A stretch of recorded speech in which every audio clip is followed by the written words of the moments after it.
Há alguns meses li um livro chamado The Real Crash: America's Coming Bankruptcy, escrito por Peter Schiff, ainda sem tradução para português.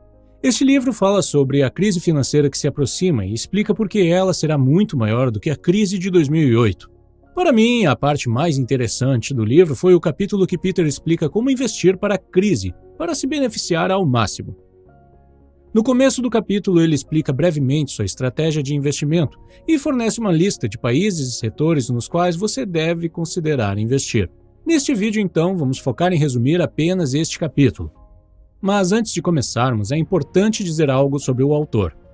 Como alguém que estuda finanças e macroeconomia há mais de 10 anos, posso dizer que Peter é uma das poucas pessoas que realmente sabem do que está falando. Ele previu o colapso de 2008 com muita precisão e muitas de suas outras previsões já se tornaram realidade. Então, vamos para a parte principal. Peter diz que você precisa pensar em longo prazo para poder investir bem, pois há muito ruído a curto prazo. Como analogia, o melhor arremessador de um time de basquete pode jogar um péssimo jogo hoje, mas ao longo da temporada ele ainda poderá ter o maior percentual de acertos. Então, se estamos pensando em longo prazo, aqui está a pergunta que você deve fazer. De que forma o mundo será diferente daqui a 10 ou 20 anos? Peter diz que, ao tentar encontrar uma resposta, você verá que hoje os Estados Unidos são o centro da economia mundial. Eles são vistos como o país mais rico do mundo e o dólar é a moeda reserva. Os Estados Unidos não precisam fazer nada e ainda assim podem comprar tudo. As taxas de juros são baixas e eles podem fazer empréstimos como quiserem. Mas a posição dos Estados Unidos no mundo irá mudar. Eles têm vivido um padrão de vida que está acima de suas posses e não é possível viver assim para sempre. Seja gradualmente ou abruptamente, a sua capacidade de consumo sem produção irá acabar. O que acontecerá então? Pergunte a si mesmo. Como os Estados Unidos têm conseguido consumir mais do que eles produzem? É porque algum outro país está produzindo mais do que consome. Como os Estados Unidos têm conseguido fazer empréstimos? É porque alguém está economizando e emprestando para eles. Em outras palavras, os Estados Unidos só conseguem viver além de suas posses porque muitos outros países estão dispostos a viver abaixo de suas posses. Então, em algum outro lugar do mundo, há mais credores do que tomadores de empréstimo. E há demanda reprimida e excesso de produção. No futuro, essas economias verão um aumento de demanda, enquanto nos Estados Unidos a demanda vai cair. Peter diz que você deve pensar em investir em empresas cujos clientes serão mais ricos no futuro.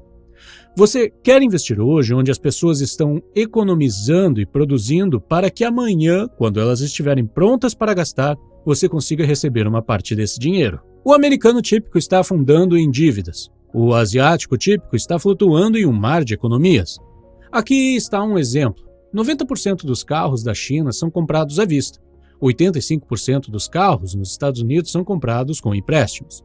Pense no que isso significa para futuros consumidores em ambos países. Não apenas os chineses que compram carros hoje em dia podem pagar por seus carros imediatamente, mas no futuro eles também poderão trocá-los por carros mais novos, sem precisar fazer dívidas. A questão é, o poder de compra está mudando e é um movimento inteligente investir em empresas e países que se beneficiam com essa mudança. Estas serão, em sua maioria, empresas estrangeiras. É claro que muitas empresas estrangeiras vendem para os Estados Unidos. Não são estas as empresas às quais me refiro. Estou falando principalmente de empresas que vendem para países em desenvolvimento, como a China e a Índia.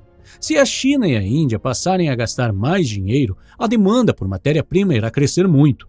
Pessoas que nunca tiveram carro antes ou máquinas de lavar louças ou lavar roupas começarão a adquirir esses produtos. Os materiais para produzir esse equipamento e os combustíveis para que funcionem se tornarão mais escassos. Além disso, conforme as pessoas enriquecem, elas comem mais e comem alimentos menos simples. A sociedade mais rica, em geral, consome mais carne. A criação de gados ou de suínos requer uma grande quantidade de grãos. Você consome mais milho ao comer um bife do que ao comer um milho diretamente. Como resultado, os recursos naturais na manufatura e as indústrias agrícolas crescerão bastante. A esta altura, tenho certeza que você já está interessado em saber quais países Peter pensa que vale a pena investir. Antes de dar a lista, é importante que você saiba que Peter não escolhe países baseado apenas em um ou dois fatores. Ele estuda os países a fundo, com suas políticas monetárias, suas regulamentações, seus impostos, sua estabilidade política, seus recursos naturais e muitos outros fatores. A lista de países que Peter recomendava para investimentos antes da crise de 2008 permanece praticamente inalterada. Então, aqui está a lista. China. Tenho certeza que muitas pessoas estão pensando como é possível que Peter nos aconselhe a investir em um país comunista como a China. Bem, antes de tudo, é preciso compreender que nenhum país é completamente livre. Se você está procurando por um local onde a riqueza possa ser criada e expandida, procure pela economia mais livre que puder encontrar. Ao julgar países com esse critério em mente, lembre-se de que há uma diferença entre liberdade política e liberdade econômica. Capitalismo e democracia não são a mesma coisa. Pense nos Estados Unidos do século XIX. Eles eram bem menos democráticos. Mulheres não podiam votar, analfabetismo e muitos outros requisitos negavam a muitos o direito de voto. Senadores eram escolhidos pelos legisladores estaduais e não por eleições populares. Por mais que os Estados Unidos fossem bem menos democráticos, a economia era bem mais livre. Era menos regulamentada, menos subsidiada e com menos incidência de resgate. Impostos eram uma pequena fração do que são hoje. Da mesma forma, a China não é um país livre politicamente. Dissidentes são presos e a internet é censurada. Mas a China não é uma economia controlada pelo Estado ou pelo Partido Comunista. Em muitos aspectos, a economia chinesa é mais livre do que a americana. O CEO da Coca-Cola, Muhtar Kent, disse a uma entrevista ao Financial Times em setembro de 2011 que, em muitos aspectos, é mais fácil fazer negócios na China do que nos Estados Unidos. Noruega. Peter chama a Noruega de meu segredo europeu. Assim como a Suíça, a Noruega manteve a sua moeda, a coroa norueguesa. O país também é um líder em exportação de petróleo e possui muitos peixes, florestas e minerais. Estar na Europa e se apoiar nela para exportações é uma desvantagem. Mas quando você vende combustível e outros recursos naturais, o mercado relevante é o mercado global. Então a Noruega deve ser capaz de fazer os ajustes necessários caso a Europa caia. Além disso, tendo aprendido em primeira mão os problemas do estado de bem-estar social, o pêndulo político está agora oscilando na direção oposta. Holanda. Pode ser que você saiba que os Estados Unidos são o maior exportador agrícola do mundo e que a França está em segundo lugar, mas é provável que você não soubesse que a Holanda está em terceiro lugar. Surpreendentemente, o campo holandês de gás natural de Groningen é o maior da Europa. A Holanda tem uma economia estável e um parceiro comercial ativo operando em superávit comercial. Suíça. Se os Estados Unidos são o filho pródigo, a Suíça é o irmão que permaneceu fiel às suas raízes. Os suíços ainda aderem a muitos dos princípios sobre os quais tanto a Suíça quanto os Estados Unidos foram fundados, incluindo o federalismo e a tendência de manter de fora alianças complicadas. A Suíça nunca fez parte da União Europeia e não adotou o euro. Há muito tempo é lar de alguns dos bancos seguradores mais bem-sucedidos do mundo. Empresas químicas e médicas também estão operando por lá. Posicionada no centro da Europa, está sujeita a uma boa parte de turbulências do continente, mas sua firme independência a torna uma espécie de oásis. É bem mais fácil fazer negócios na Suíça do que na União Europeia. Canadá. Manufatura, mineração, perfuração, extração de madeira. O Canadá faz de tudo. Olhe para os números que representam o crescimento econômico do Canadá e você pensaria que se trata de algum país em desenvolvimento crescendo rapidamente. O sistema bancário do país também está em uma boa base, muito mais sólida do que o sistema americano. A fraqueza do Canadá é que ele depende muito do seu irmão do Sul, os Estados Unidos. No entanto, à medida que o comércio com os Estados Unidos desacelerar, o comércio com outras economias em desenvolvimento aumentará para preencher o vazio. Nova Zelândia. Esta pequena nação do Pacífico tem um enorme potencial de valorização. Mudando constantemente da agricultura para a manufatura, a Nova Zelândia tem buscado acordos de livre comércio por todo o mundo. Em 2008, o Acordo de Livre Comércio entre Nova Zelândia e a China se tornou o primeiro acordo de livre comércio da China com uma nação desenvolvida. Hong Kong. Um modelo de capitalismo. Hong Kong tem baixos impostos e baixa regulamentação, tornando-o a meca corporativa da Ásia. A Bolsa de Valores de Hong Kong é a quinta maior do mundo. Este pequeno pedaço de terra na China é estranho, politicamente falando. Está sob domínio chinês, mas sua constituição determina de que Hong Kong tenha uma economia capitalista. E isso ajuda a explicar a riqueza crescente, bem como a ânsia das empresas em estabelecer sede por lá. Não é surpresa que metade das exportações de Hong Kong sejam enviadas para a China. Singapura. Sem dúvida, Singapura tem a economia mais livre do mundo, que é uma das razões pelas quais os singapurianos estão ficando cada vez mais ricos. Desde 2000, o PIB de Singapura mais do que dobrou e não mostrou sinais de desaceleração. O país tem uma taxa de desemprego irrisória e o povo de Singapura tem altas taxas de economia pessoal.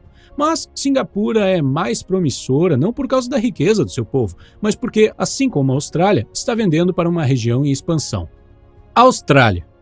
A Austrália é como uma versão melhor dos Estados Unidos. A maior parte de suas exportações vai para a Ásia. Então, enquanto os americanos estavam em pânico perdendo suas casas, os chineses estavam comprando.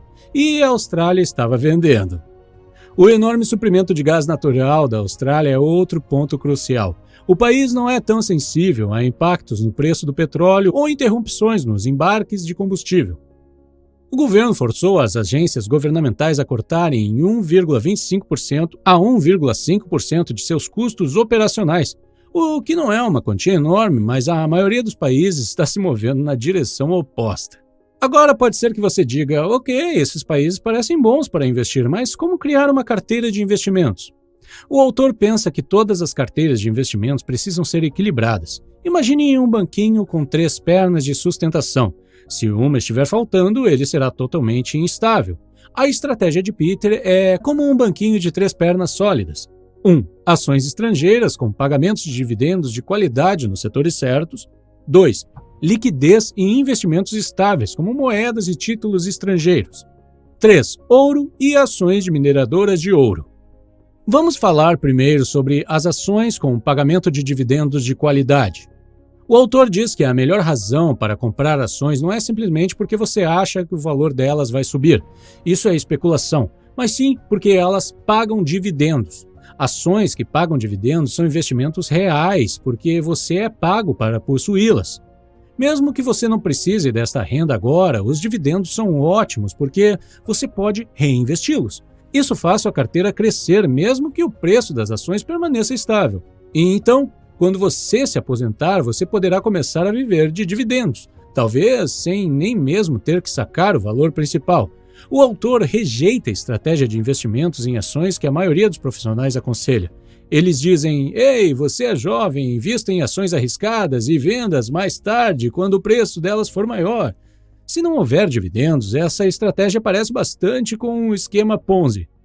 As pessoas não estão comprando essas ações com a expectativa de serem pagos. Estão comprando com a expectativa de que alguém no futuro estará disposto a pagar um preço alto por elas. Isso se chama teoria do mais tolo. Quando se trata de construir uma carteira de ações, Peter se concentra em 4 componentes: países, moedas, setores e ações individuais, nessa mesma ordem. É a isso que a comunidade chamaria de abordagem top-down. Primeiro, decida em quais países quer investir. Em seguida, decida quais moedas oferecem as melhores perspectivas de preservar seu valor. Finalmente, decida sobre setores e ações individuais naquele setor. Com frequência, os melhores países também terão as melhores moedas, mas você precisa se lembrar que, embora uma empresa esteja localizada em um país que você gosta, ainda é possível que ela obtenha a maior parte da sua carteira em uma moeda que você não gosta. Por exemplo, pode ser que você goste da Austrália, mas e se a empresa australiana na qual você quiser investir obtiver maior parte da sua receita do Reino Unido e você não quiser investir em libras? Como alternativa, pode ser que você não goste do euro e esteja inclinado a evitar a Alemanha por este motivo. No entanto, ao fazer isso, pode ser que você esteja perdendo a oportunidade de investir em uma excelente empresa alemã que vende para o mercado chinês. A segunda perna do banco, ou segunda etapa do investimento proposto, deve ser composta de moedas e títulos estrangeiros. O franco suíço e o dólar australiano são os favoritos de Peter. Ele sempre está procurando por moedas estrangeiras para obter, não por especulação monetária, mas por uma reserva de riqueza relativamente sólida. As principais razões para possuir moedas é ter a possibilidade de gastá-la imediatamente. Em primeiro lugar, é possível que você tenha uma emergência, você pode perder um emprego ou bater o carro, mas do ponto de vista financeiro, você quer a moeda para que possa se beneficiar das oportunidades que surgirem. Terceira perna: ouro e ações de mineração de ouro. Peter não pensa realmente no ouro como uma alternativa para ações. Ele o compara ao dólar, ao euro e ao iene. Em outras palavras, ele compara a moeda real, ouro, com moedas fiduciárias, moedas. Você deve pensar no ouro como uma reserva de valor. A chave para investir em ouro é saber quando guardá-lo e quando usá-lo para adquirir ações de outros ativos. Para fazer isso, você precisa compreender em que ponto do ciclo você está e que forma o futuro pode alterá-lo. Eu acredito que hoje estamos em um ponto do ciclo em que metais preciosos, especialmente ouro e prata, estão desvalorizados, então faz muito sentido investir neles. Além de possuir ouro físico, você pode também incluir ações de mineradoras de ouro. Se você comparar a construção de uma carteira de ações de mineradoras com o processo de construir uma pirâmide, produtores sêniores, aqueles que têm muitos recursos comprovados, formariam a base. Em seguida, você adiciona mais exposição com produtores intermediários e júniores. O topo da pirâmide consiste em empresas de exploração de ouro. Se você achou este vídeo interessante, então confira a playlist que você vê na tela para mais conteúdos como este. Obrigado por assistir e tenha um ótimo dia!